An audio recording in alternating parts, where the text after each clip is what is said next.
পত্নী কেৱল সুন্দৰীয়ে নহয়, চলনাময়ো আছিল। সেয়াই কাল হ'ল স্বামীৰ। প্ৰথমে স্বামীক দিলে শ্লিপিং টেবলেট, তাৰপিছত মৰিয়াই নিৰ্মমভাৱে হত্যা। পৰকীয়া প্ৰেমৰ বাবে জীৱন সংগী প্ৰাণ ল'লে চাবুৱাৰ মাধুৰ্য বৰুৱাৰ। প্ৰথমে মন কৰক এই মহিলাগৰাকীলৈ। নাম প্ৰহেলিকা বৰুৱা। স্বামী মাধুৰ্যৰ উপৰিও প্ৰহেলিকাৰ আছে এজন প্ৰেমিক যুৱক। এজনে প্ৰহেলিকাৰ পৰকীয়া প্ৰেমিক, নাম ময়ন্ত গগৈ।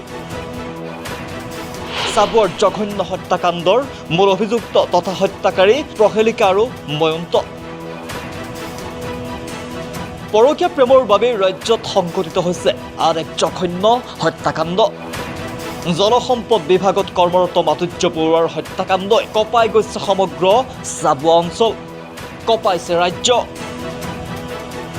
9 ছেপ্টেম্বৰত সংঘটিত হৈছিল এই নিৰ্মম হত্যাকাণ্ড, যাৰ পৰিপ্ৰেক্ষিতত আৰক্ষীয়ে তদন্ত চলাই সমগ্ৰ ঘটনাটো পৰকীয়া প্ৰেমৰ বাবে সংঘটিত হোৱাৰ বাবে মাধুৰ্য বৰুৱাৰ পত্নী প্ৰহেলিকা বৰুৱা আৰু প্ৰেমিক ময়ন্ত গগৈক আটক কৰিছে।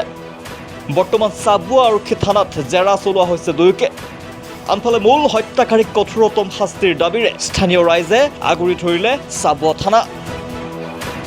হত্যাকাৰী প্ৰহেলিকা বৰুৱা আৰু ময়ন্ত গগৈক ৰাজ্যক গতাই দিয়াৰ দাবীৰে আৰক্ষী থানা ঘেৰাও কৰে শতাধিক মহিলাই। এতিয়া কথা হ'ল, ৰাজ্যত পৰকীয়া প্ৰেমৰ এনে জঘন্য ঘটনা এয়াই প্ৰথম নহয় যদিও কিয় গা লৰা নাই সমাজৰ একাংশৰ, সেয়া এক চিন্তনীয় বিষয়। নিউজ ডেস্ক, সচ দ্য ৰিয়েলিটি।